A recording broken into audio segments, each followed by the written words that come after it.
Olá, povo de Deus, eu sou o pastor Carvalho Júnior e eu também faço parte da Academia de Pregadores.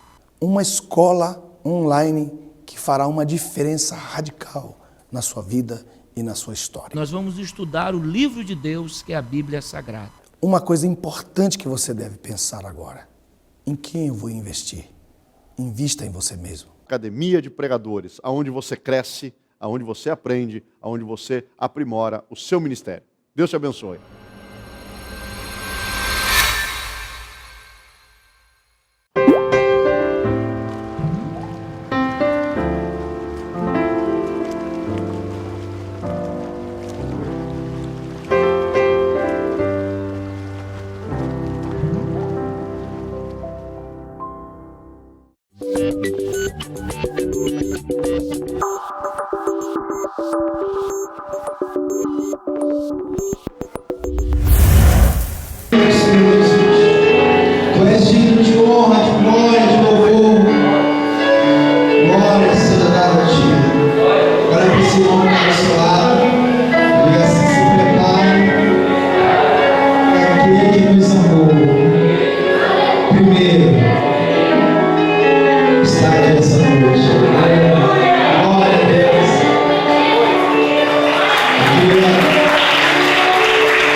Quanto mais cedo você tiver da palavra, mais Deus vai derramar sobre a vida dele, vai ter Senhor, em nome de Jesus, nós oramos, Pai, que o teu espírito de vida, teu espírito de amor, Pai, venha, Pai, manifestar sobre a vida do teu filho, Senhor Deus, não só letras, não só palavras, Senhor, mas venha transmitir, Senhor Deus, aquilo que o teu coração deseja nesses últimos tempos, a tua igreja, Deus. Pai, o Senhor possa usar tremendamente essa noite, Pai, para a honra e para a glória do teu nome que é bendito, do teu nome que é santo, Deus. Que a tua igreja, aqueles que têm sede, aqueles que têm fome de justiça, eles possam ser saciados, eles possam ser cheios, meu Deus. Em nome de Jesus, Deus, usa o teu filho tremendamente. Em nome de Jesus, amém. Pastor Aleluia.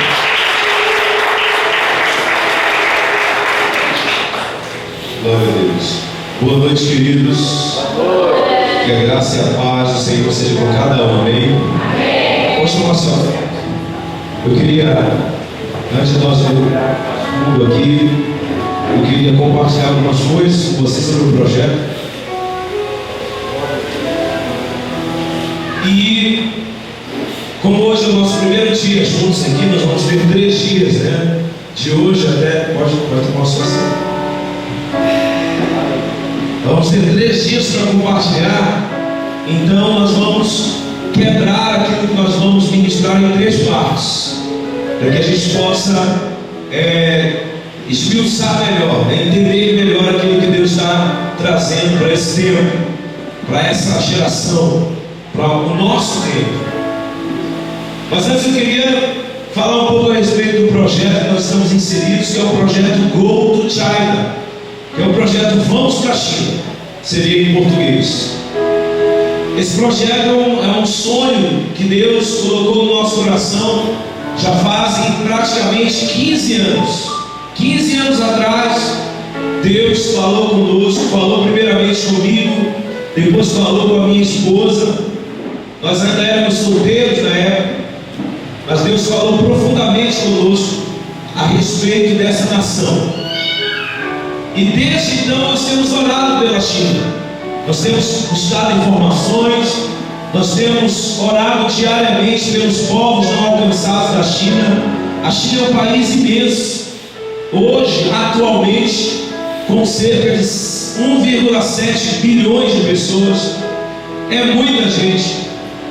O Brasil tem em torno de 210 milhões de habitantes. Você tem uma ideia da proporção, da quantidade de pessoas que a China tem. E dentro dessa magnitude populacional, existem centenas de etnias, de povos minoritários, tribos dentro da China, que falam línguas específicas. A língua oficial da China é o mandarim, mas em muitos lugares da China eles não sabem falar nem mandarim.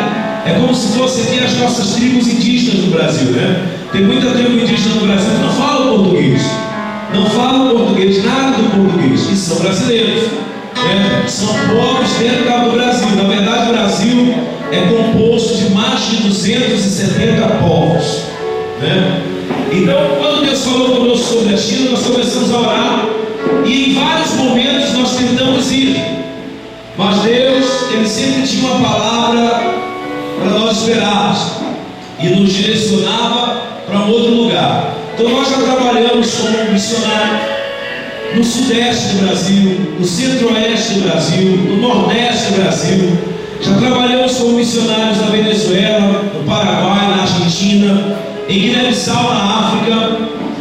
E quando foi em 2013, nós, à frente da Jogum aqui no Amapá, desde 2006, nós recebemos uma palavra de Deus, que tinha chegado a hora de nós irmos para a China. Nós participamos de uma conferência de missões lá em Porto Velho, no estado de Rondônia, e lá Deus usou um americano que já estava na época na China há mais de 20 anos. Ele era missionário na China há mais de 20 anos, lutando para alcançar uma etnia das dezenas de etnias que existem na China, uma etnia chamada Tijao. E o povo de Jiao são 8 milhões de pessoas, 8 milhões de chineses de uma etnia chamada Tijao, e só ele de missionário para alcançar essa etnia. Agora você imagine, meu querido, um homem, uma pessoa apenas, em busca de alcançar e de evangelizar 8 milhões de pessoas. Só para você ter uma ideia de quanto é 8 milhões de pessoas, o Amapá não tem nem 1 milhão de pessoas. O Amapá inteiro, do Oiapoque ao Laranjal do Jari, não tem 1 milhão de pessoas, né? E olha a quantidade de igrejas que nós temos no Amapá, e olha a quantidade de pastores que nós temos no Amapá. Só a CBAW, que é a Convenção das Assembleias de Deus, só ela tem mais de 280 pastores no Amapá. 280 pastores, fora as igrejas independentes, fora a batista, presbiteriana, fora as comunidades evangélicas, fora a quadrangular. Só a Assembleia de Deus tem 280 pastores no Amapá, para menos de 1 milhão de pessoas, né? Só assembleianos no Amapá são mais de 60 mil. Só assembleianos, ou seja, amado, nós temos condições de alcançar o nosso estado inteiro para Jesus, se nós fizermos o trabalho direitinho. Agora, lá na China, um missionário para 8 milhões de pessoas, e ele nem pode morar no meio do povo, porque é proibido. Então ele mora em Hong Kong, que é uma área mais aberta, e ele viaja de trem todo final de semana para as aldeias do Tijao para pregar o evangelho para eles. Ele tem que ir e voltar no mesmo dia, porque ele não pode nem dormir lá. São 2h30 de trem. Ele vai, prega o dia todo.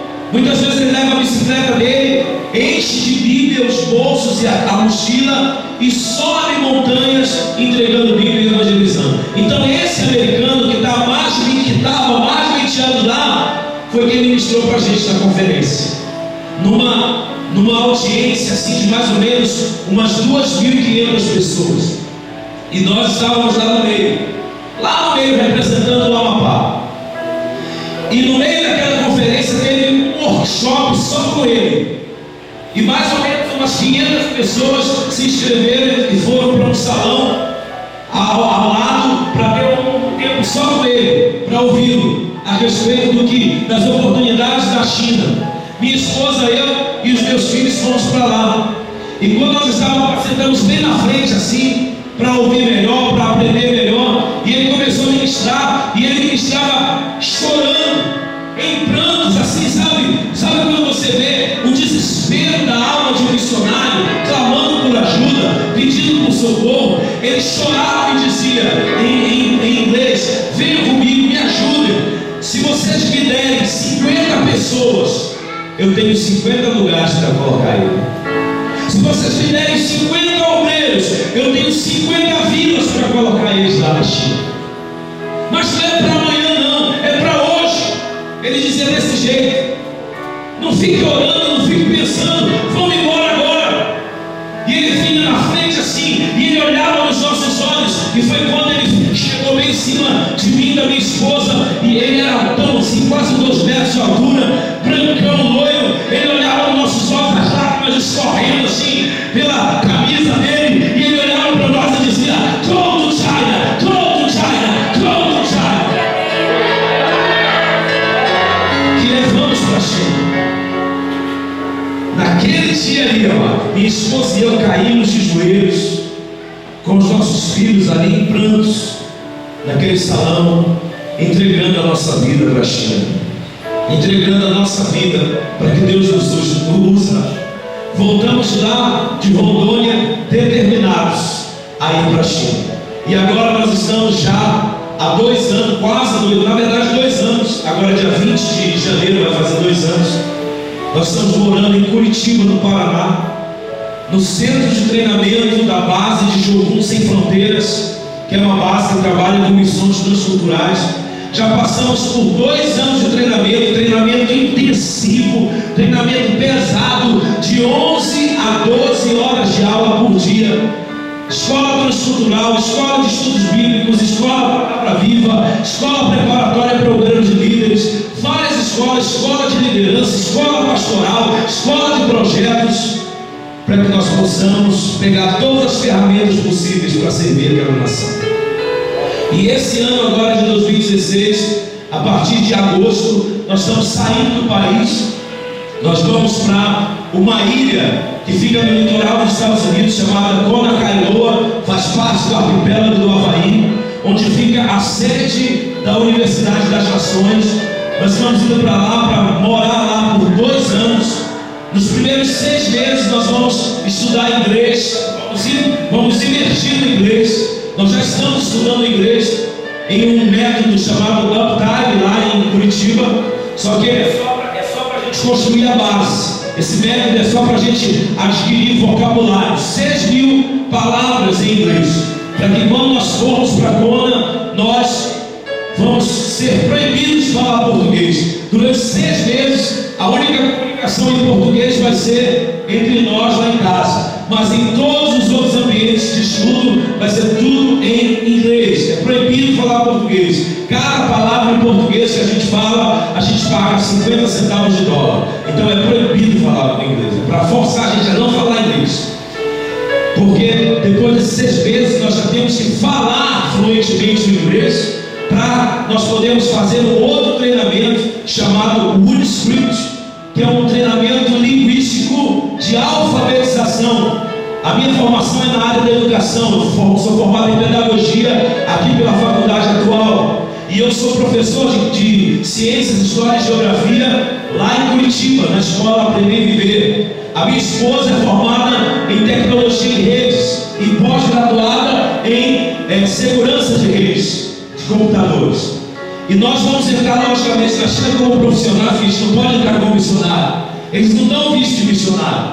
Então nós vamos entrar, eu vou entrar como educador, ela vai entrar como tecnóloga, eu vou entrar como pedagogo, e eu vou fazer agora uma pós-graduação na área de psicopedagogia, e ela fez a pós-graduação na área de redes e também tem formação na área de administração, para que nós possamos ter acesso à China. E esse método chamado Script faz com que uma pessoa completamente analfabeta possa aprender a ler o Evangelho de João em 8 horas de aula. Em apenas 8 horas, uma pessoa que nunca leu nada na vida já começa a ler. Então é um método revolucionário, e para quem não sabe, 2/3 dos chineses são analfabetos. Então nós vamos usar a educação para desenvolvimento do povo e para evangelização e discipulado. Então nós vamos passar 2 anos lá em Kona, no Havaí, e depois nós vamos para Hong Kong estudar o mandarim por mais 2 anos. São 8 horas de aula por dia, 4 dentro da sala de aula e 4 inseridos na comunidade. Então é um desafio enorme, meu amigo. É uma loucura santa, mas eu sei que Deus está conosco. Foi Ele quem nos chamou, é Ele quem nos capacita, né? Eu nasci lá na boca do Jacarezinho, no interior de Breves do Pará, caboclo do pé rachado, né? Comedor de açaí com peixe assado. Jamais eu imaginaria que eu estaria envolvido num projeto como esse.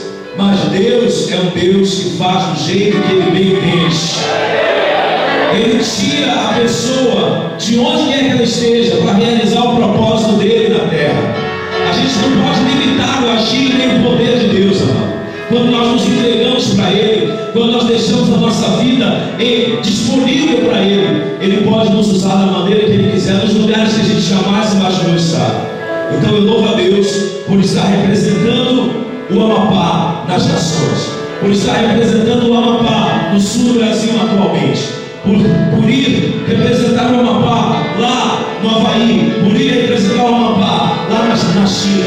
O projeto termina em 2028, se Jesus não voltar ou eu não partir para a presença dele.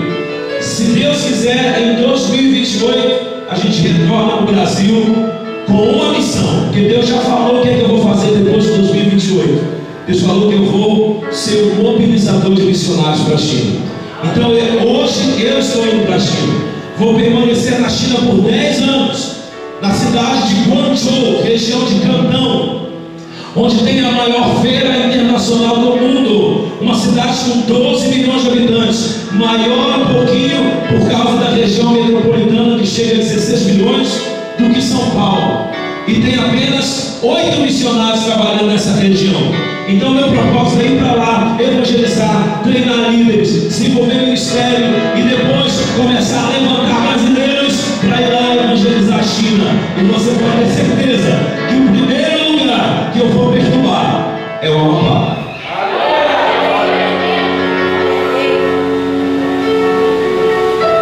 Vou arrancar amapaense do Amapá feito macaxeira da terra e vou levar lá para a China para pregar. Quem sabe até antes disso, né? Quem sabe até no meio do percurso eu não tenho uns vídeos de lá pelo Facebook, pelo WhatsApp. Vem me ajudar aqui, pelo amor de Deus. Amém? Então esse aí é um pouquinho do nosso projeto. Você pode conhecer um pouco mais pegando nosso contato. Nós temos página, fanpage no Facebook. Nós temos o nosso e-mail. A gente responde e-mail todo dia. Você não vai ficar sem resposta. Se você mandar uma mensagem, a sua mensagem vai ser recebida e respondida no mesmo dia, né? A não ser que nós sejamos em algum lugar que não pega internet. Mas se a gente pegar pelo menos um risquinho da TIM, a gente responde. E da TIM ou da Vivo, ou da Claro, ou da Oi, o que for. E a gente precisa muito de 3 coisas. A principal delas é o apoio moral. Porque o que tem de gente, amado, para te puxar para trás daquilo que Deus te chama para fazer, não é brincadeira não. Se você disser que está estudando para passar no concurso, todo mundo te elogia, te aplaude, todo mundo te ovaciona. Mas quando você diz que está largando tudo para ir para missões, as pessoas falam: rapaz, olha, você tem certeza disso? Olha lá, rapaz, você está fazendo besteira, está jogando sua vida fora. Se eu dissesse que eu estava indo lá, quando eu disse para algumas pessoas que eu estava indo para Curitiba, alguns pensavam que eu estava indo para trabalhar. Aí eles falaram: rapaz, está indo para Curitiba, cara, deve ter muita oportunidade de emprego lá e tal. Como eu tinha acabado de me formar em Eles pensavam que era esse o propósito. Aí quando eu dizia, não, eu estou indo para Curitiba porque é lá que fica o centro de treinamento preparatório para mim ir para a China. Ih, rapaz, tem certeza disso? Está entendendo? Ou seja, quando é para um propósito exclusivamente material, você tem apoio de todo mundo, né? Quando é um propósito profissional, quando é um propósito assim, social, que vai te elevar em algum grau, é aquela admiração, é aquela coisa. Quando é um passo dado em direção a um projeto de Deus, o que mais você recebe são críticas e muitas vezes palavras de desânimo, palavras de tentando lançar dúvida, incerteza, pessoas que não têm coragem de ir e não têm pelo menos coragem de encorajar outros para ele. Então está cheio desse tipo de pessoa. Então a primeira coisa que nós precisamos é pessoas que nos deem apoio moral. Pessoas que dêem aquela palavra de incentivo, que mandem aquela mensagem, aquele torpedo, aquele SMS, aquele WhatsApp, aquele Twitter, aquela mensagem no Facebook, poderosa. Vai nessa tua força, missionário, Deus é contigo. Por onde você andar vai ter um caboclo, né? Vai ter um cidadão, vai ter um tucuju aqui, torcendo por você, orando por você. Não se preocupe não, que toda vez que eu estiver tomando açaí, comendo um peixe assado, vamos lembrar do Senhor. Você está entendendo, querido? Pessoas que estão aqui na retaguarda, dizendo, vai lá, vai que você consegue, sabe, igual a torcida. Não é verdade? Por que os times ganham a maioria das vezes nos jogos que eles jogam em casa? Por causa da torcida. Tem uma torcida ali empurrando eles, né? Dizendo, vai lá, você consegue, vai, please. A mesma coisa o missionário precisa, mano. Ele precisa de pessoas que, apesar de não estarem indo, mas tem aquela palavra para dar. Porque tem gente que pensa que missionário só precisa de dinheiro. E não é isso. Dinheiro é um dos itens que fazem com que missões aconteçam. Mas uma das coisas que a gente precisa muito e sente falta demais é o apoio moral, né? Segunda coisa que nós precisamos demais: intercessão. Amado, muitas coisas só acontecem no mundo físico através da intercessão. Tem coisas que Deus faz pela vontade dele e pronto, acabou, você não pergunta para ninguém. Mas tem coisas que a Bíblia mostra que ele só faz quando nós oramos, quando nós clamamos, quando nós intercedemos. Você quer um exemplo? 2 Crônicas 7,14 está escrito: se, preposição, o meu povo, que se chama pelo meu nome, se humilhar, orar e buscar a minha face e se converter nos seus maus caminhos, então eu os ouvirei dos céus, perdoarei os seus pecados e sararei a sua terra. Olha só como ele está dizendo. Ele está dizendo que Deus só vai salvar, libertar, curar, restaurar, sarar a terra, se antes, condicionalmente, o povo se humilhar, orar, buscar e se converter. Ou seja, Deus não vai fazer aquilo sem antes o povo fazer isso. Joel capítulo 2, versículo 28, a Bíblia diz: e depois disso derramarei do meu espírito sobre toda a carne, os vossos filhos e as vossas filhas profetizarão, os vossos jovens terão visões e os vossos velhos sonharão sonhos. Isso é uma palavra linda, mas a gente esquece de olhar o contexto dela. Está escrito: e depois, mas depois de quê? Aí você lê o texto antes e diz assim: e vós, sacerdotes, humilhai-vos, chorai e pranteai, arrependei-vos com jejum e com saco e cinza entre o pórtico e o altar. Convocai as crianças, as donzelas, os jovens, os anciãos, para que planteiem, para que chorem, e depois, diz o Senhor, eu derramarei do meu espírito.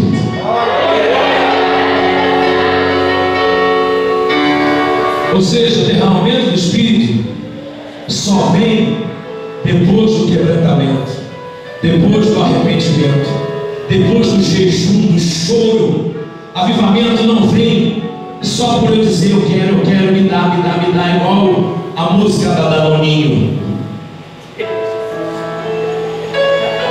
Deus não está aqui para atender os nossos caprichos, Ele está aqui para responder ao nosso clamor, para responder à nossa sede. A Bíblia diz: bem-aventurados aqueles que têm fome e sede de justiça, porque serão fartos. Ou seja, só é farto, só é saciado, só é alimentado por Deus quem tem fome e sede. Se a pessoa chegar lá toda displicente, indiferente, tem gente que quer que o pregador, que o ministro de louvor, que as pessoas que ministram no altar sejam mágicos, sejam X-Men, sejam os vingadores, sejam a líder da justiça, sabe, dotados de poderes sobrenaturais para pegar uma bolinha igual o cara lá, que é o Harry Potter, e soltar poder em cima do povo. Meu amado, não é do altar que vem o poder vem do alto, o poder vem de Deus, e ele vem como resposta à sede e à fome do seu povo. Aleluia. Então, a segunda coisa que nós precisamos é a intercessão. Mas a intercessão não é aquela oraçãozinha misturuca, espanta moleque, não.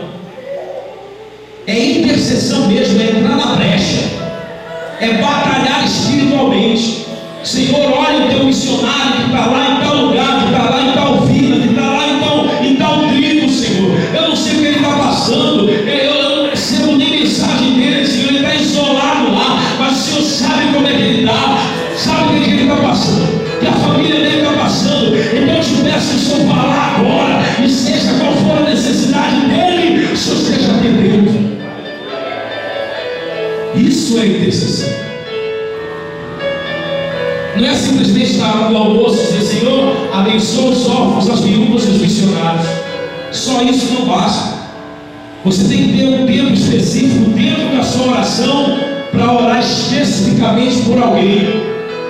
Pastor, eu oro pelos missionários. Amém, amado? Mas escolha entre os missionários geral que você ora, missionários específicos para você orar. Fale o nome deles para Deus. Senhor, eu oro pelo missionário Roberto, que está lá no norte da Índia, que está com a esposa doente, que teve um filho que ele perdeu. Senhor, eu oro pela esposa dele, que se chama Maria. Senhor, a Maria está passando por um problema muito grave de enfermidade. Deus conhece o problema dela, e se você souber o problema, fale o problema. Senhor, ela está com câncer no estômago, ela precisa da cura do Senhor. Conheça aqueles por quem você ora.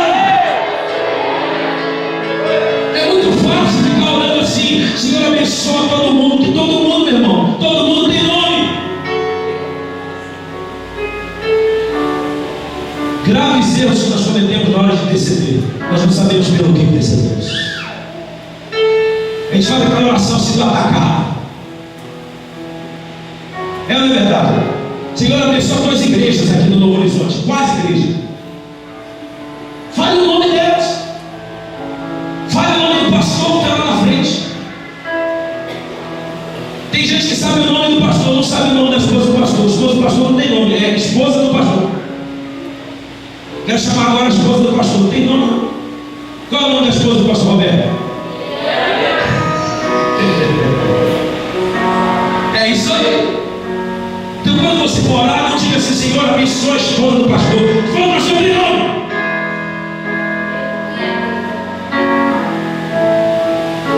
Você está entendendo, querido?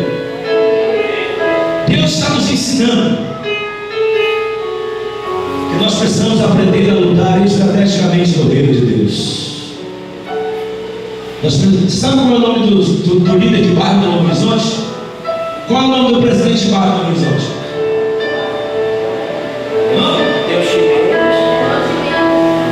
Giovanni? João Ximenes. João? Ximenes. Schmidt? Ximenes. Ximenes? Ximenes. Então olhe por ele.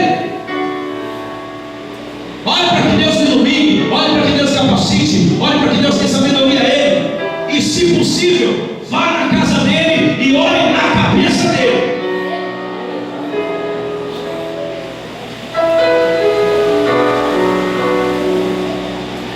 Quantos assistiram o filme Quarto de Guerra? Ninguém? Pois está em cartaz no cinema. Ao invés de assistir besteira por aí, está aí um filme que eu recomendo você assistir. Vale a pena o dinheiro que é investido.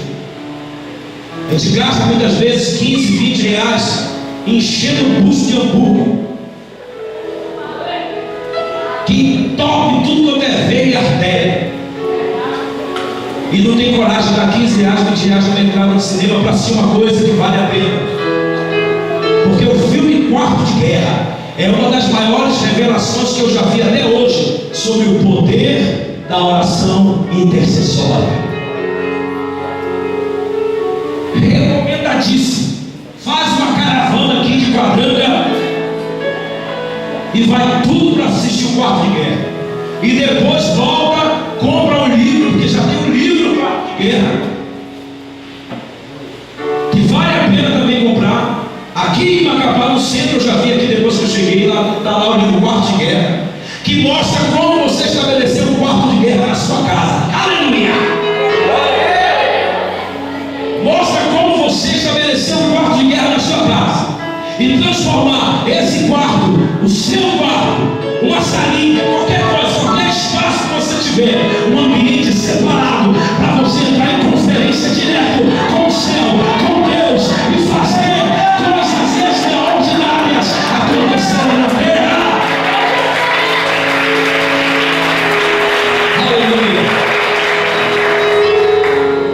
Qual é a primeira coisa que o missionário precisa?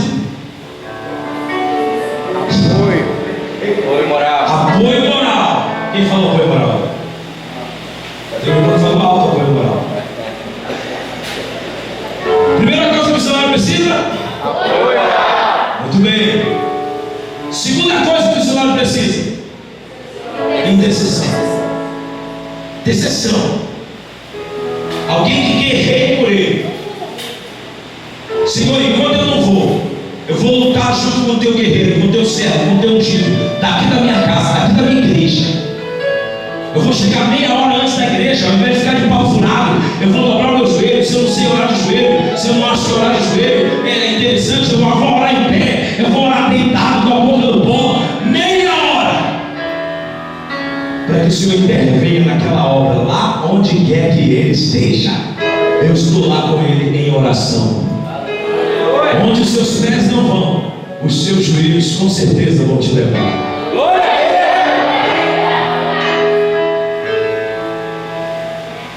E para a oração, amado, não precisa de passaporte, não precisa de visto, não precisa falar o idioma do povo. É só dobrar o joelho e deixar o Espírito te conduzir até naquele lugar. Glória a Deus. O missionário está lá, muitas vezes sozinho, mas ele sente, porque o Espírito Santo ele interliga os nossos espíritos.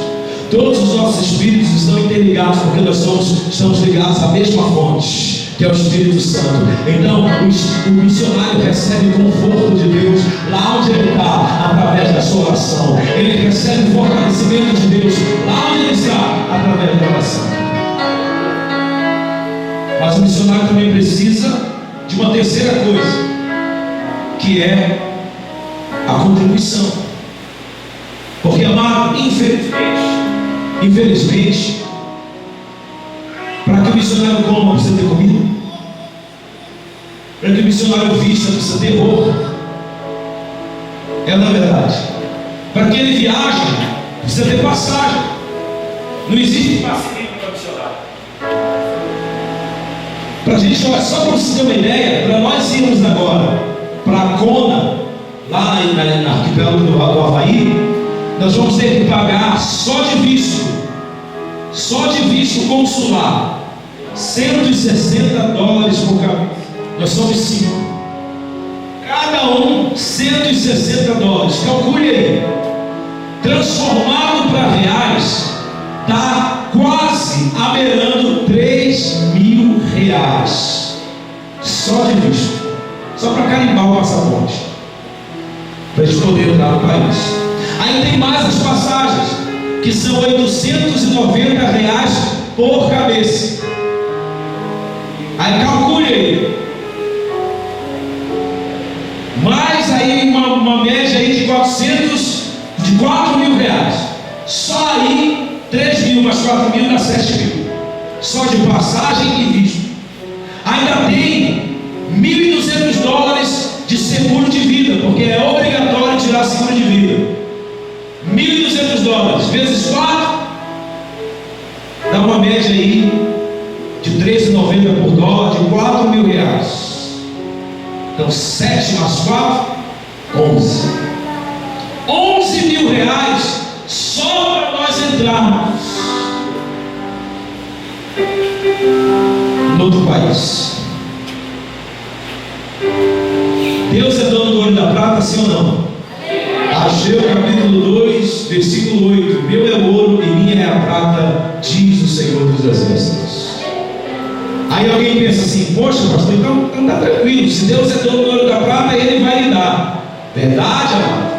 Só que se você pegar o livro de Joel, de Ageu, e pegar o texto de Ageu capítulo 2, versículo 8, e ler o contexto dessa frase, sabe por que Deus falou isso para o povo?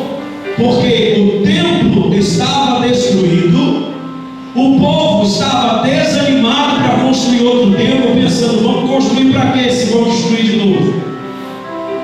Então o que foi que eles fizeram? Eles pegaram o recurso que Deus colocou na mão deles e construíram casas maravilhosas para eles. Enquanto a casa deles estava uma lindeza, uma maravilha, o templo de Deus estava em ruínas. Aí Deus manda o sacerdote Esdras reconstruir o templo. E ele diz assim: Senhor, mas como eu vou reconstruir? Não tem dinheiro, o caixa do templo não existia, porque o templo estava destruído. Onde é que estava todo o recurso? Todo o ouro e toda a prata estava onde, amado? Estava na mão do povo de Deus, nos cofres, nas suas casas, na sua fazenda. Aí Deus levanta o profeta Ageu, reúne o povo e diz para ele assim: ei, por que vocês não querem reconstruir o meu templo? É como se ele estivesse dizendo assim: a prata que vocês têm é minha, o ouro que vocês têm é meu, minha é a prata e meu é o ouro, diz o Senhor dos Exércitos. Ele não estava falando do ouro que estava na terra, da prata que estava na terra. Ele estava falando do ouro e da prata que estava onde? Na mão do povo. O povo da época entendeu, só que o povo falou assim: Senhor, mas não adianta nós reconstruirmos o templo, nós jamais conseguiremos fazer um templo igual ao templo de Salomão, porque o templo que tinha sido destruído era o templo de Salomão, um templo glorioso, um templo onde tudo era de ouro. Aí Deus falou através do profeta, dizendo para eles assim: olha, a tarefa de vocês é reconstruir o templo, a minha tarefa é encher ele com a minha glória, e a glória da segunda casa será maior do que a da primeira. É mesmo no texto que ele fala isso. Aí o povo entendeu, e a Bíblia diz que voluntariamente eles moveram o coração e trouxeram de dentro dos seus cofres, de dentro das casas, recursos para a reconstrução do templo. Teve uma hora que o sacerdote teve que dizer: chega, tá bom, já é o suficiente, porque o povo estava trazendo tanto, que estava passando da conta. E Deus falou assim: ó, diga para o povo que já está bom, já está certo. Porque Deus não quer nada exagerado, né? Amém, amado? Nem para mais, nem para menos. As coisas de Deus são na medida certa. Deus não é avarento, Deus não é ganancioso. Ele só pede aquilo que é dele, e só para aquilo que é para cumprir o propósito dele. Então, amado, para que a obra de Deus aconteça, para que o reino de Deus avance, para que missões aconteçam, não basta só ter uma pessoa para ir. Por exemplo, eu dispus a minha vida para ir, a minha esposa dispôs da vida dela para ir. Os meus filhos não tem jeito, eles têm que ir. Eles queiram ou não queiram, tem que ir. Só que graças a Deus nós ensinamos os nossos filhos filhos a amarem a obra de Deus. A minha filha mais velha, ela tem 9 anos. A do meio tem 5 e o caçula, que é o Benjamin, tem 3. A minha filha mais velha, de 9 anos, Deus fala cada coisa tremenda com ela. Às vezes, minha esposa e eu estamos com dúvidas sobre alguma coisa. Nós vamos orar em família, e Deus dá uma palavra para ela. Deus dá uma palavra para ela, aquela palavra-chave. E é interessante, porque ela tem medo. Ela fala: pai, eu tenho medo. O senhor não tem medo, não? Eu falo: eu tenho, meu filho. E se prenderem a gente lá, minha filha, olha, vamos orar para que não aconteça. Mas se acontecer, olha, os discípulos de Jesus também, eles foram presos por causa do Evangelho. Tem um monte de gente aí, filha, sendo presa porque rouba, porque mata, porque faz coisas erradas. Se nós formos presos, não é por causa de coisas erradas, é porque nós amamos o Senhor e estamos levando a morrer as pessoas. Pai, eu tenho medo de morrer. Meu filho, eu também tenho. Eu quero crescer, eu quero casar. Eu falei: minha filha, se essa for a vontade de Deus, vai acontecer. Não se preocupe, não. Quantos missionários Deus livrou da morte? De tantas coisas. Outros não. Vai de acordo com a vontade dele. Se for para a gente viver um monte de anos e você ficar adulto e casar, ter filhos, e eu ter o privilégio de abraçar meus netos, glória a Deus. Mas se não, se de repente nós formos algum mártir da obra missionária, que seja, você pode ter certeza que qualquer coisa que você perder nesse mundo será acrescentado para você em glória na presença de Deus. Você pode ter certeza que você não vai chegar lá no céu, na presença do Todo-Poderoso, e dizer assim: poxa, Senhor, o Senhor não deixou nem eu casar. A glória dele vai ser tão grande, o poder dele vai ser tão grande, a majestade dele vai ser tão grande, que você vai dizer assim: Senhor, por que o Senhor não me trouxe para cá logo? Que lugar maravilhoso, que lugar lindo, como o Senhor é maravilhoso. Você acha que a gente vai ficar preocupado porque não conseguiu isso ou aquilo aqui na terra, não chegar no céu, amado? Você não vai nem querer, você vai dizer assim: meu Deus, por que o Senhor não trouxe para cá? Você me deixou lá batalhando, lutando, sofrendo. Não pense que qualquer coisa que você perca aqui, amado, é perda diante de Deus, porque não é. Andar com Deus é andar de vitória em vitória, de glória em glória. Então, amado, você tem essas 3 maneiras de nos ajudar a fazer missões, que é apoiando moralmente, dando aquela palavra de incentivo, né, de renovo, de reforço. Você pode orar por nós intensamente. Ore pelos filhos, não é verdade? Ore pela nossa saúde. Ore para Deus levantar mantenedores. Ore para que o visto não seja negado. Ore para que a gente consiga se registrar tudo direitinho na Universidade das Nações. Ore para que não haja impedimento. Ore para que seja liberado o apartamento onde nós vamos ficar lá dentro da Universidade das Nações, porque até então não tem apartamento para casais. Estão esperando abrir um para a gente poder entrar. Então ore para que tenha um apartamento. É tanta coisa para orar. Se você for fazer a vontade, você passa horas orando por tanta coisa que tem para orar. Ore para que o dólar baixe, né? Mas se o dólar não baixar, ore para que mais pessoas se levantem para ajudar, porque nós não vamos ficar dependendo do dólar para fazer a vontade de Deus. A nossa vida não é o dólar, é Deus. Nós não somos comandados pelo dólar, nem pelo euro, nem pelas Nações Unidas, nem pelos Estados Unidos. Nós somos liderados pelo Espírito Santo de Deus. E se Ele falar vai, a gente vai, e milagres vão acontecer de surpreender. Aleluia. E a outra forma de você nos ajudar é se unindo a nós com a sua contribuição. Pastor, mas eu não tenho dinheiro. Amado, sabe uma coisa que Deus me ensinou no meu coração? Quando eu fui para missões, sabe o que eu fazia para viver? Eu era vendedor de sacola na feira do Pacoval. Eu fui engraxate, picolezeiro, rodei esse Novo Horizonte todinho aqui vendendo chuva, com coxinha, com concrete.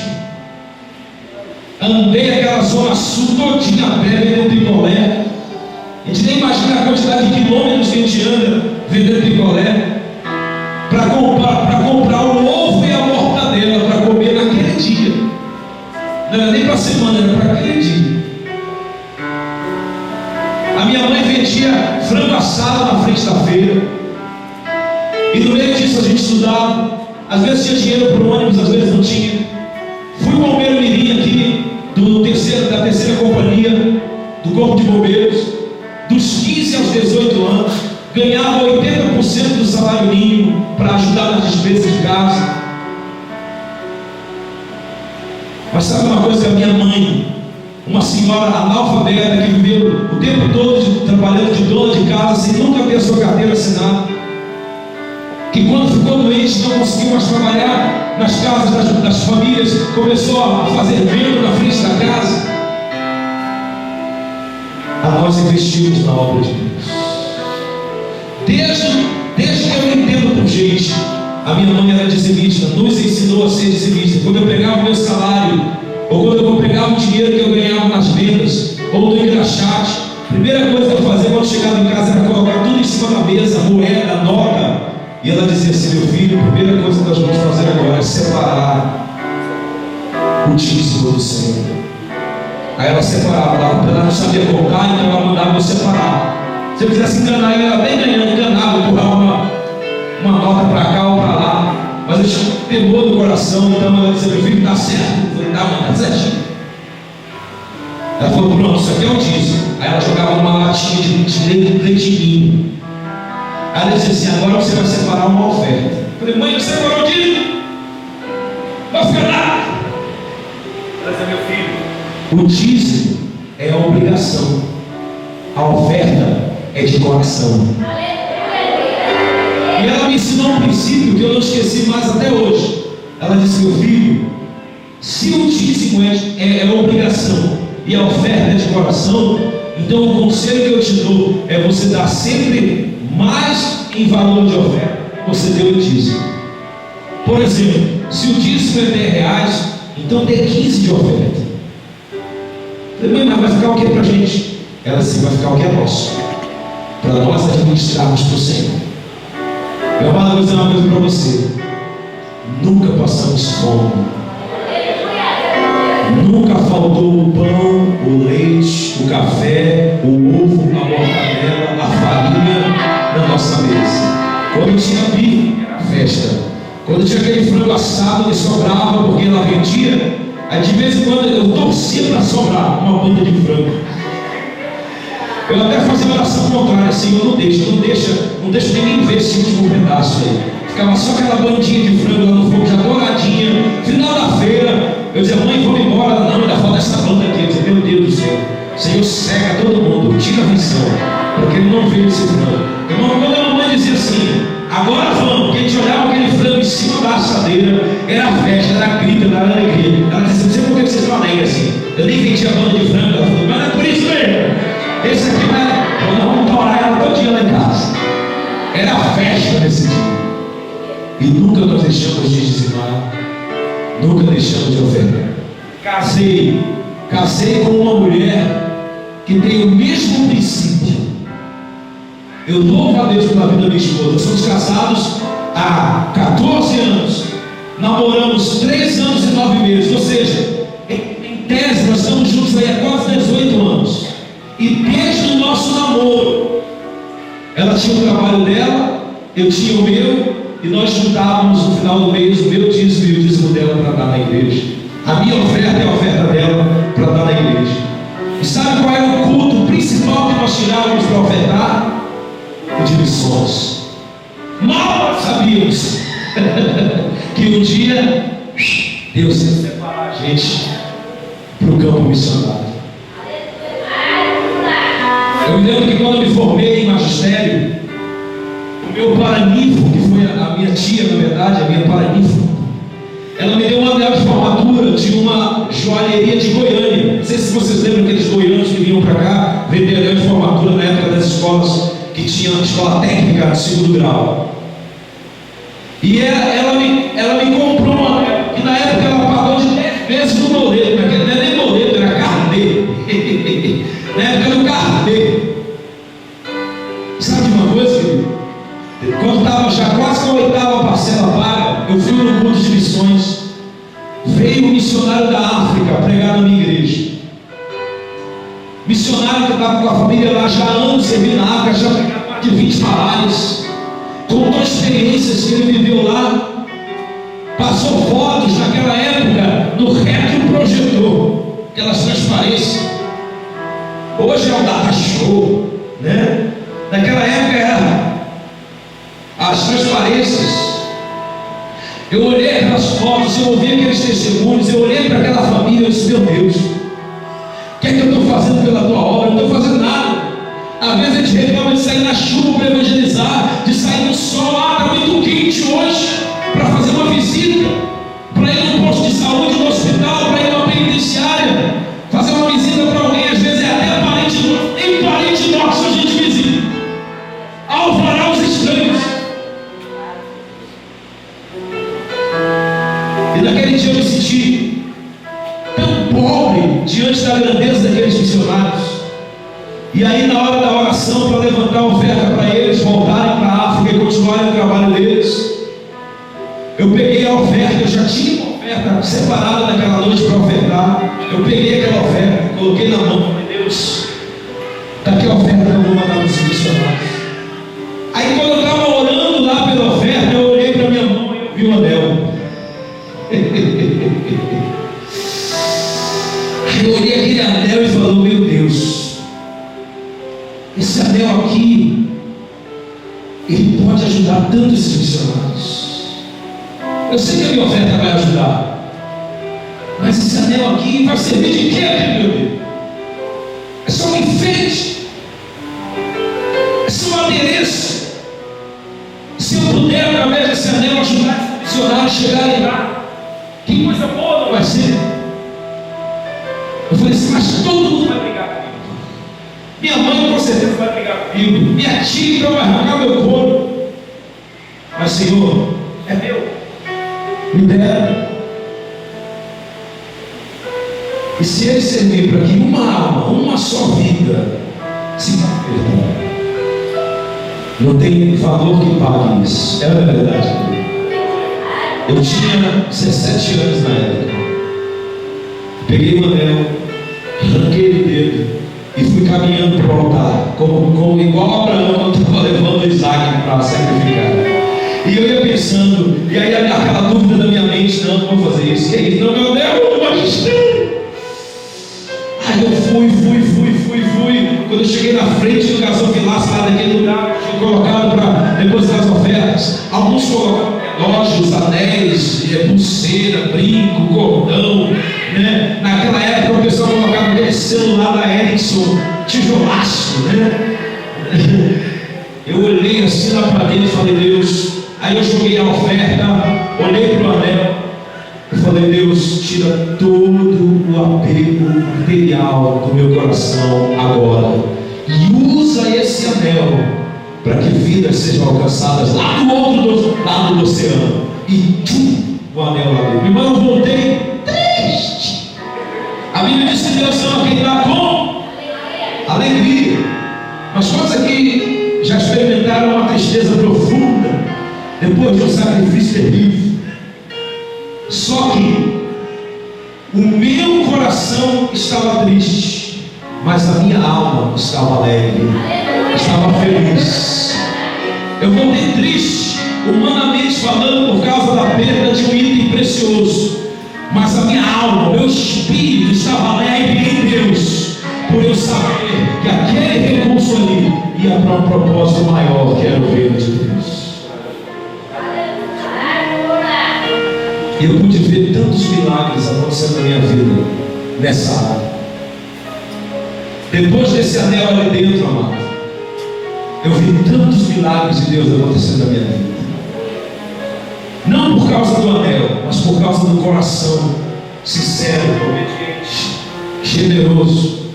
E hoje eu estou em missões há 15 anos. Agora, dia 10 de janeiro, fazem 16 anos que eu estou em missões com a minha família. 16 anos, amado, que nós já rodamos por tudo quanto é lugar que você possa imaginar nesse Brasil. Já passamos por situações complicadas. complicadíssimas. Nós fomos presos na Argentina porque confundiram a minha esposa e eu com um casal de assaltantes que estava traficando naquela área lá. A minha esposa não sabia falar uma palavra em espanhol. A única coisa que ela falava quando os irmãos lá da Argentina falavam com ela era sim, ou então não. Às vezes a pessoa estava conversando com ela na mesa e eu junto lá comendo. Aí a pessoa, aí ela, sim, não. Aí depois ela virava para mim assim, o que ele falou? Ele está perguntando se você, quando é que você pretende ficar grávida? Não. Na época a gente era assim, não tinha filho, era só os dois. Meu irmão, quando nós chegamos na fronteira, primeiro nós fomos assaltados lá na Argentina, levaram todos os nossos documentos. Nós fomos lá na polícia, fizemos um BO, e a gente estava evangelizando lá. Fizemos um BO e voltamos só com o BO pela mesma fronteira que nós saímos, para poder apresentar o BO lá e ser liberado. Moço, quando nós apresentamos o BO lá, o pessoal pensou que nós éramos um casal, porque era parecido com um casal, era um moreno e uma loura. Aí pegaram nós, moços, os caras tudo bravo, tudo invocado, tudo armado, colocaram dentro de uma sala de interrogatório, e bravo, invocado, e isso aqui. E a minha esposa perguntando: que se passa? Eu falei: minha filha, vamos passar, é nós aqui, nós estamos marcados. Fica aqui, ficando. E ela, aí tá, daqui a pouco começa bem, olharam no computador lá e tal, e não sei o que, buscaram os dados, foto, filmagem, até que chegou lá um cidadão que falava um pouco de português e disse assim: desculpe, nós confundimos. Isso depois de quase 3 horas de confusão. Os caras dando, sabe, murro na mesa assim, para querer que a gente confessasse o crime. A gente não estava nem entendendo o que eles estavam falando, quanto mais confessar crime. Mas foi o crime de ser analfabeto do espanhol. Então, aí chegou no final e falou assim: nós vamos liberar vocês, mas vocês vão ter que pagar 150 pesos cada um. Meu irmão, quando ele falou isso, ela virou para mim: o que ele falou? Eu falei assim: ele falou que a gente vai ter que pagar 150 pesos cada um para ser liberado. Ela falou: não. Roubaram la bolsa con todas las documentaciones, pero que nosotros no vamos a pagar nada.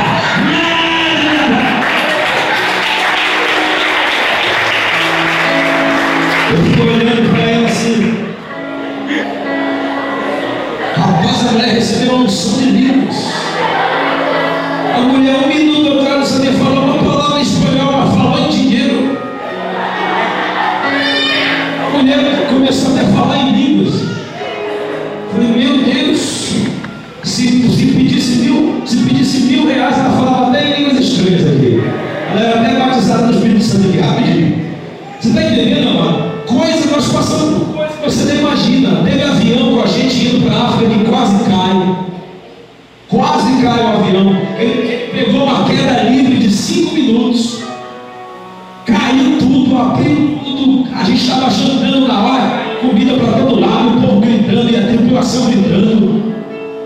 Quando o avião pousou na ilha de Cabo Verde, na África, todo mundo aplaudiu, chorando o fato de ter pousado o avião.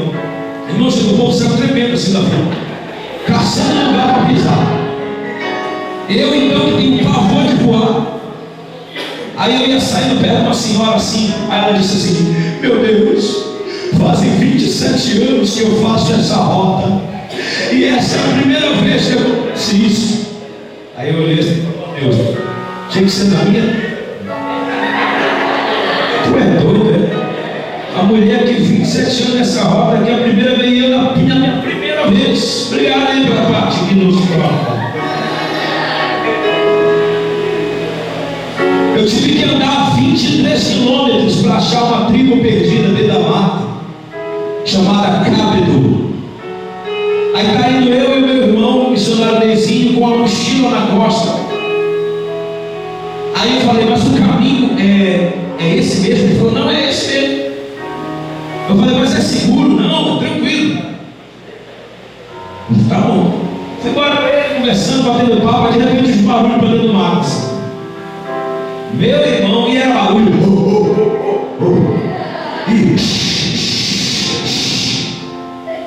Olha, você foi criado no mato. E quando a gente ouve muito barulho no mato, a gente já fica de orelha em pé, já dá vontade de subir logo no pé de saco primo. Aí eu falei, o que foi isso? Ele falou, não, fica tranquilo, isso aí deve ser algum pássaro, algum animal pequeno andando por aí. Aí de repente no meio do caminho, eu olho uma placa, numa árvore lá, a língua oficial é o português, né? Tá uma placa enorme, branca, assim, numa árvore escrita, cuidado, travessia de animais selvagens. Aí estava lá um desenho de um elefante, daqueles com o chifre, de leão e de gorila. Falei, meu Deus, só botou uma foto aqui do Black Kamen Rider, aqui do chupacabra, porque qualquer bicho desse aqui que me pega, eu tô lascado. Um gorila dá 2 burros na cabeça, passa o meu crânio no meio e come o meu cérebro feito do corpo. E nós fomos ouvindo barulho. E aí foi terrível mesmo. Porque se antes eu ver aquela placa, o barulho já me assustava, imagina depois. Cada barulho era uma carreira que eu dava 100 metros para frente. Graças a Deus nós chegamos bem mais rápido do que eu planejava na vida. Tudo isso para poder alcançar vidas.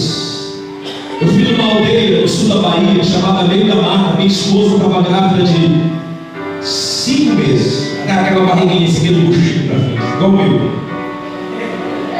Só que o meu não diminui de jeito nenhum. Nem como é que não diminui. Aí nós fomos, chegamos lá, gente, nós tivemos que entrar nos barrancos bravos, andar de barco, chegamos na aldeia. Tinha um crente na aldeia quando nós chegamos lá. Que foi quem nos recebeu. A vila tinha sido tomada por drogas, pela cocaína, pela maconha. Olha só, gente, as drogas chegaram primeiro do que o evangelho na tribo. Os traficantes chegaram primeiro do que o evangelho naquela aldeia. A maconha chegou primeiro do que Jesus naquela aldeia. A cocaína chegou primeiro do que Jesus naquela aldeia. Os traficantes enfrentaram todos aqueles desafios para fazer com que aqueles índios se tornassem independentes. E nós colocamos um monte de barreira para chegar lá. Mas quando nós chegamos lá, era mais ou menos umas 4 horas da tarde de sábado. Minha esposa grávida e eu e uma equipe de membros de uma igreja lá de Serra, no Espírito Santo.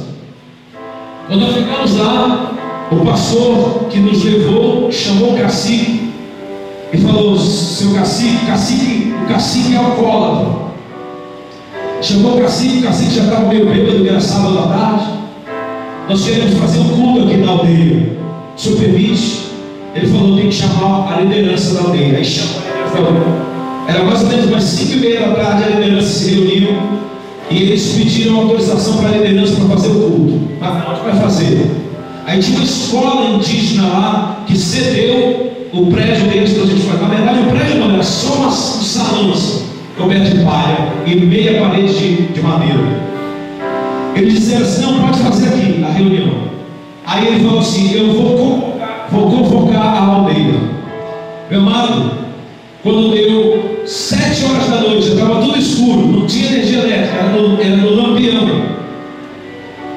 Estavam reunidos lá dentro da salinha, lá naquela sala de aula, mais de 400 índios, entre mulheres, crianças e homens.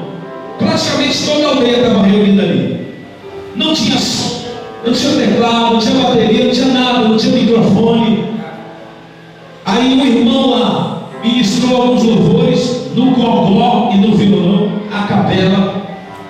E depois o pastor chegou comigo uns 5 minutos antes da a mensagem e falou assim, ele que ia pregar.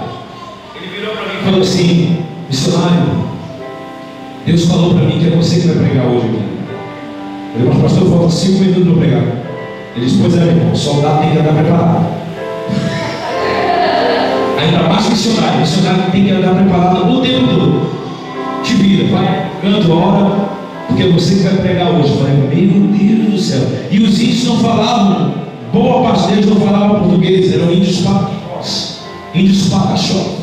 E aí tinha o tradutor alcoólatra. O tradutor, a gente falava uma coisa, ele,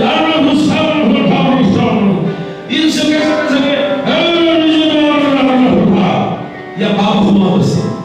Digo, gente do céu, como é que vai ser isso aqui? Aí eu peguei e fui para um cantinho assim, no meio da escuridão, porque só tinha luz lá onde estava o púlpito, né? Aí peguei a Bíblia, abri, Senhor, qual é a palavra do Senhor que é o ministro? Deus me trouxe a mente, João capítulo 3, versículo 16. Deus falou mesmo, meu filho, pregue isso. Simplesmente isso. Fale do quanto eu os amo e do que eu fiz por amor a eles. Meus amados, quando ele orou por mim, me deu a palavra, eu preguei exatamente 10 minutos.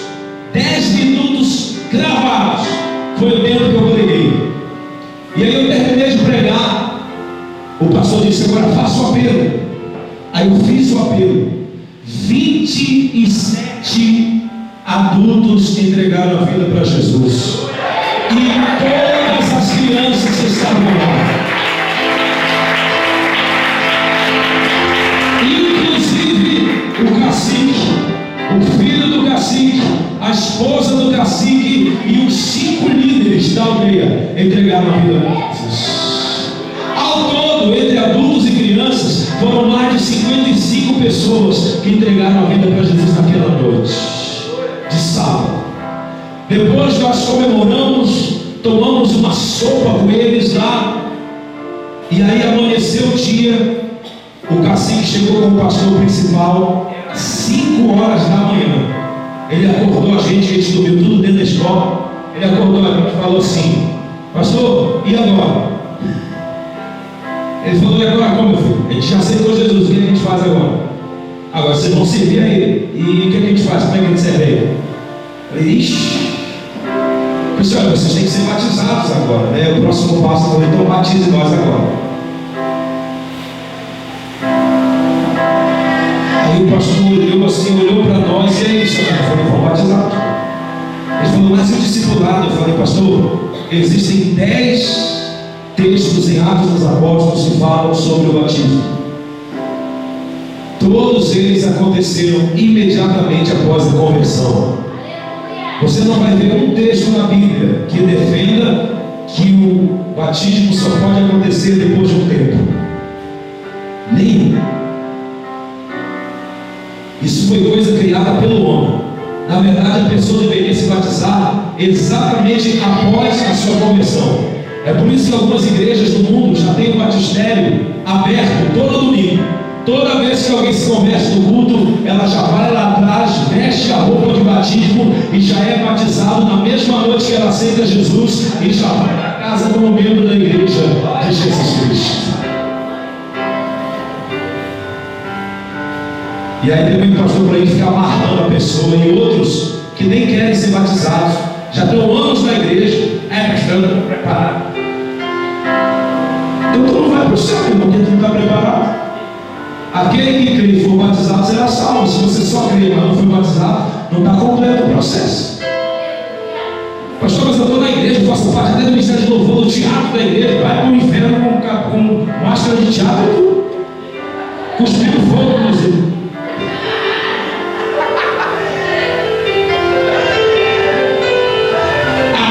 Tem que ser batizado se estiver preparado. Quem sabe se a pessoa está preparada ou não é Deus. Ele não é.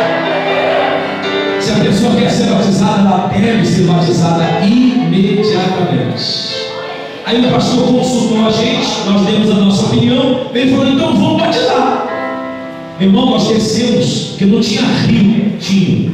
Nós tivemos que descer um garpó, um pântano, meia hora de pântano, que só tinham um tronquinho assim em cima para andar. Minha esposa, eu falei para ela, minha filha, você fica aqui que eu vou com eles. Ela falou, não, eu quero estar lá. Você acha que eu vou perder a oportunidade de ver uma tribo sendo batizada, uma tribo indígena sendo batizada para Jesus, cacique sendo batizado, criança sendo batizada? Não, eu quero ir junto, eu quero ir junto. Falei, mulher, você está grávida. Ele falou, olha, quando Deus me chamou para missões, ele sabia o que é que a gente ia passar. Então ele me segura, se essa menina aqui que era mindada, né, que é minha filha mais velha, que ele vai segurar, meu irmão, eu tenho foto dela varando o capoçal, até aqui no meio da perna dela, e ela com uma vara arrastando a perna no meio do capoçal, para ver os filhos sendo batizados. A água trincando o osso de gelada, e os índios todos cantando uma canção indígena na língua deles, que falava sobre o grande espírito que havia encontrado e aceitado eles, chorando, sendo batizado naquelas águas gelando, e alguns deles inclusive sendo batizados com o Espírito Santo junto com o batismo das águas. Só Deus faz isso, e só tem oportunidade de ver essas coisas quem abraça o propósito de Deus. Muitas pessoas na igreja dizem assim, pastor, eu não vi mais milagre, eu não vi mais coisas extraordinárias de Deus. Mas como você vai ver, mano? Sentado com a boca escancarada, cheia de dentes, esperando a morte chegar? Aí você não vai ver. A Bíblia diz que o Espírito é dado sem medida para aqueles que são enviados. Só vai ver milagre quem vai cumprindo o ID de Jesus, amado. Só vai ver enfermo sendo curado quem começar a orar por enfermos. Eu conheço um pastor que ele, cada 10 enfermos que ele ora, 9 são curados. Um dia, lógico que é um dom, um chamado específico para a vida dele. Mas eu perguntei para ele, pastor, como ele começou o seu ministério de cura, de milagres? Ele falou, irmão, quando Deus colocou um incômodo no meu coração, só de ver gente doente para todo lado, eu comecei a dizer, rapaz, eu tenho que orar para esse povo. A Bíblia diz que nós colocamos as mãos dos enfermos, eles serão curados. Pastor, eu comecei a orar para o enfermo, sabe? Eu comecei a fazer reunião de cura, ir nas casas orar pelos enfermos, e de cada 100 enfermos que eu orava, nenhum era curado. Aí um dia eu cheguei para Deus e falei, Deus, que pataquá é essa? O Senhor colocou um incômodo no meu coração para orar pelos enfermos. Eu oro com toda a fé, eu paro na pessoa todinha, eu mero ela de óleo, ela sai com aquela coxinha do meu peso, pingando de óleo, e não é curado. Aí Deus falou comigo, calma, filho, é só o pré-escolar. Ninguém chega na escola ganhando diploma, tem que estudar, tem que fazer trabalho, tem que fazer prova, tem que fazer pesquisa. Continue, meu filho, continue. Ele disse, pegue tudo que eu tenho enfermo que tiver pela sua frente e olhe. Meu irmão, ele falou que ele não podia ver um enfermo na frente dele, isso é caçando enfermo. Você está doente? Não. Você está doente? Não. E você está doente? Está com uma cara doente. Aí você diz, não estou me sentindo muito bem. Agora não Jesus. Começar a orar. Ele falou que depois de um tempo, Deus curou a primeira pessoa. Uma mulher que estava passando mal no culto, ele foi lá e falou, a senhora quer que eu ore para a senhora? Não, você quer vir cá, não, Deus, em nome de Jesus, cura essa mulher.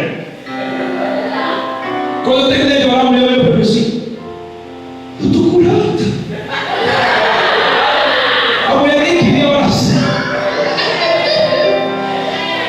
A mulher nem queria oração, ele pegou a cabeça dele na barra e olhou por ela e Jesus curou. Ele falou, irmão, naquele dia a minha fé foi multiplicada. É como se eu tivesse sido graduado pelo Espírito Santo.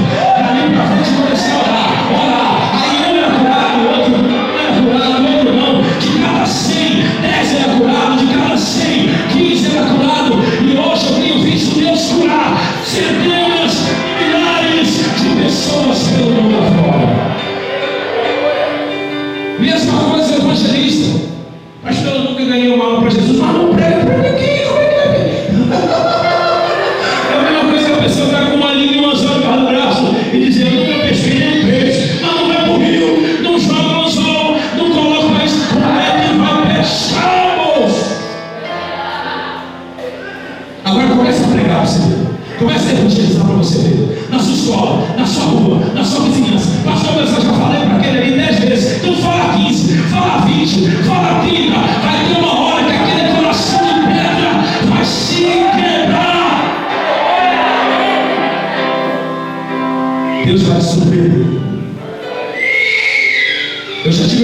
oportunidade de ir em ilhas aqui no Bairica, chegar lá, não ter nenhum crente, sair de lá e toda a vida ter ficado crente.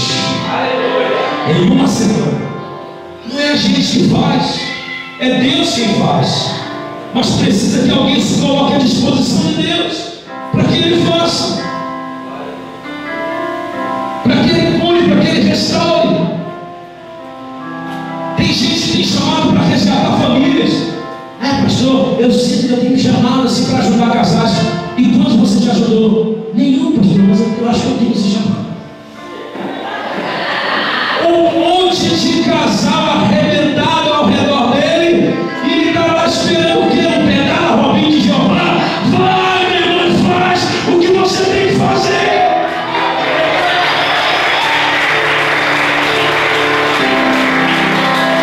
Senta com a pessoa, conversa, começa a traçar uma linha de diálogo, ora por ela, leva ela para o encontro de casais, dá um livro de casais para ela. Pastor, eu não sei falar muito bem, então quero um DVD do pastor, qual é o nome lá? O Cláudio Duarte, do Josué Gonçalves, até do pastor Tito serve, do Silmar Coelho. Você não sabe falar, coloca alguém que sabe.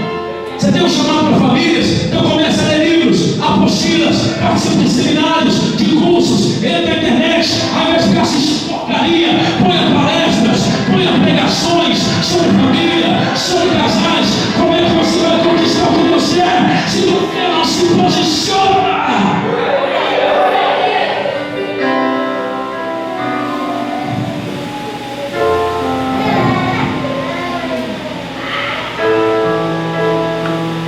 Eu sou melhor do que você em quê? Um caboclo pé rachado lá na boca do jacarezinho. Eu sou melhor do que você em quê?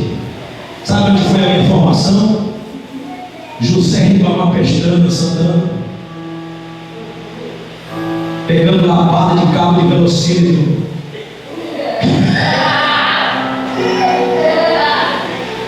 Joanira deu castigo com um professor policial civil fumando cigarro acima da mesa enquanto dava aula.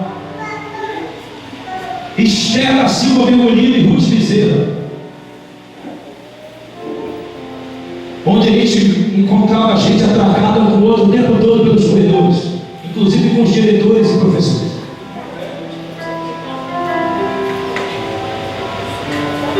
Sabe qual foi os lugares onde eu morei? Canal do Jandiá, Baixada do Ambrósio em Santana, Mutirão em Santana, Invasão do Capilândia,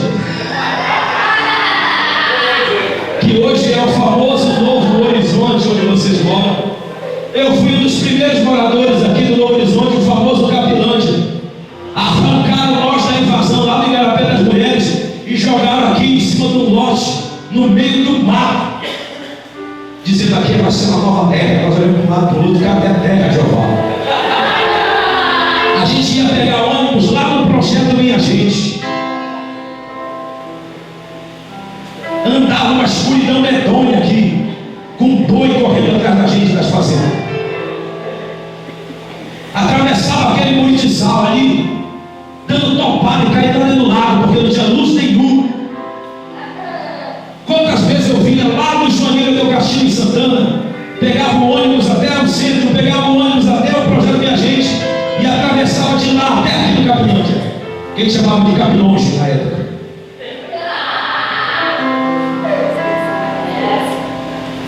A minha formação não foi especial. Eu não cresci em berço de ouro. Eu sou o primeiro pastor da minha família, porque eu sou garoto cachaceiro, bilheteiro, bandido, bebedor de cachaça, sem vergonha, safado, mentiroso, prostituto. E eu estava no mesmo barco, farinha no mesmo saco. Deus me arrancou de lá, desse monturo de lixo, e me transformou em um servo do reino dele e da glória dele. Eu era motivo de vergonha e desonra para minha família, por causa dessa minha vida meio bandida. Mas Um dia eu tive um encontro com Jesus na minha adolescência. E Deus fez uma obra, fez essa obra até hoje, porque a obra de Deus na nossa vida é a eternidade. Então, se Deus pôde fazer na minha vida, Ele pode fazer na sua também. Talvez o seu chamado seja diferente do meu, não precisa ser igual ao meu. Cada um tem um chamado, cada um tem dons e talentos específicos de Deus. Mas que Deus tem um chamado para você, Ele tem. Porque não existe inútil no reino de Deus.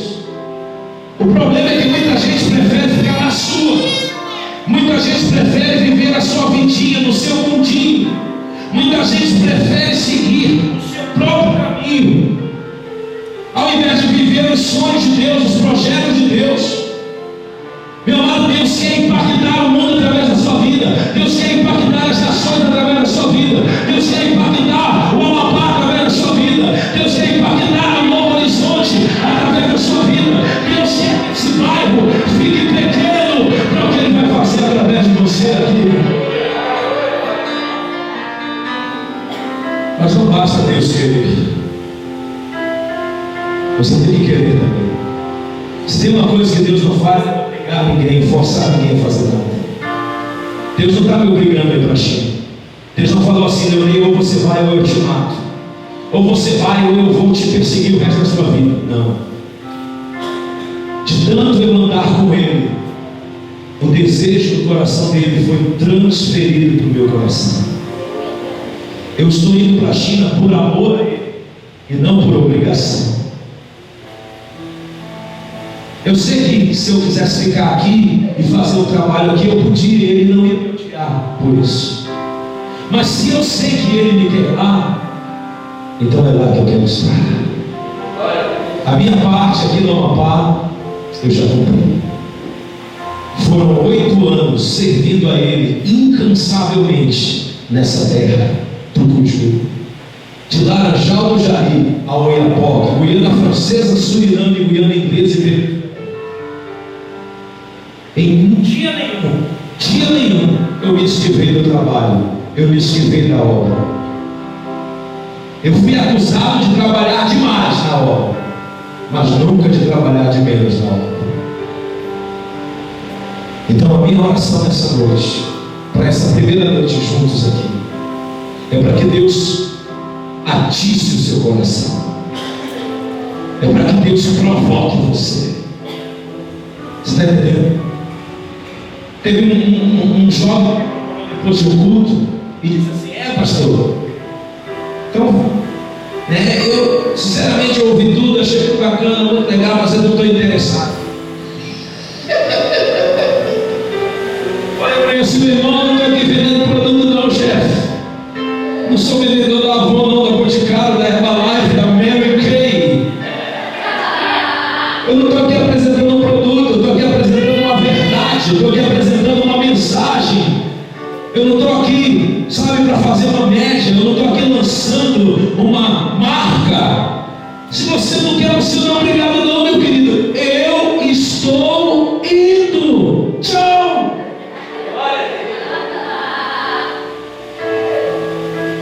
Se você vai obedecer ou não, se você vai viver o melhor de Deus ou não para a sua vida, é você e Deus. Eu já estou escolhendo, já fiz a minha escolha. Eu já tomei a minha decisão. Eu não posso decidir por você, mas eu posso decidir por mim e pela minha família. E eu já decidi, como disse Josué, eu e a minha casa serviremos ao Senhor. E ponto final, está decidido. Agora você, meu irmão, não sei se eu voltar da China, onde eu vou te encontrar, o que você vai estar fazendo. É uma decisão sua. Eu tomei a minha decisão. Eu quero estar no centro da vontade de Deus. Fique de bem nessa noite. Fique de bem.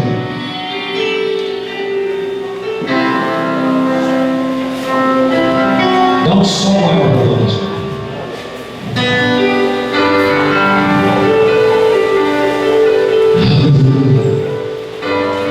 Ainda que meus olhos não te vejam, posso te sentir sei que estás aqui. As minhas mãos não poderão tocar teu rosto, Senhor. Sei que estás aqui.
Meus olhos não te vejam, posso te sentir. Sei que estás aqui. Nas minhas mãos não poderão tocar teu rosto, Senhor. Sei que estás aqui.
de Deus nas suas vidas.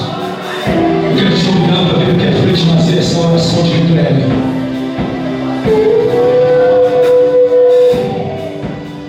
É um compromisso entre você e Ele, querido. Eu não sou enxergar aquele amoroso. Não sou eu, não sou eu.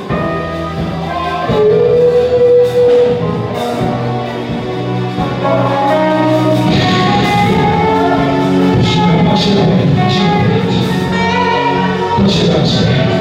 É você e Deus. Eu não sei por que caminhos Deus vai te conduzir. Eu não sei por que caminhos Deus vai te levar. Mas você está dizendo para Ele nesse momento: Senhor, eu abro mão da minha vida por Ti, Senhor. Eu abro mão da minha vontade pela Tua vontade, Senhor. Eu abro mão do meu querer pelo Teu querer, Senhor. Porque os meus sonhos não se comparam aos Teus. Os Teus pensamentos são maiores do que os meus. Os Teus caminhos são mais elevados do que os meus. A minha vida só tem sentido nas Tuas mãos.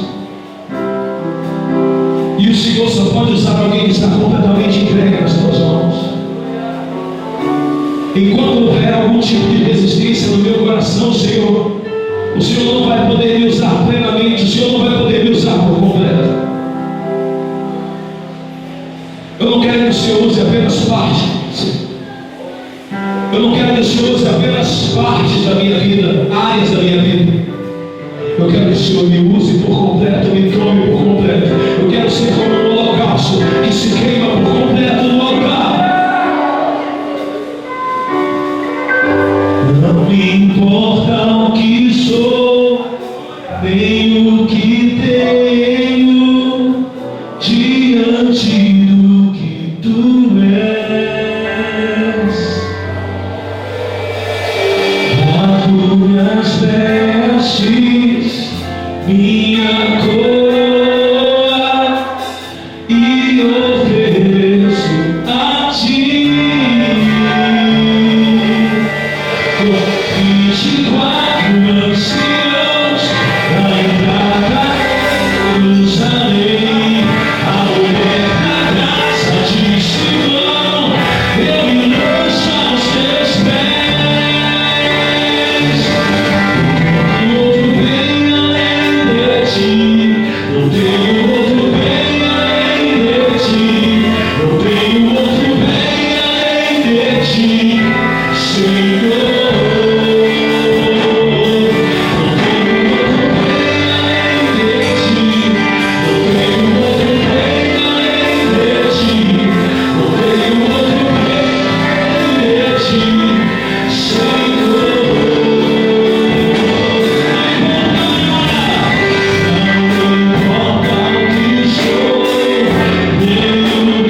Hoje foi o nosso primeiro encontro, mas temos mais de 2 dias aí pela frente. Essa foi só a primeira parte.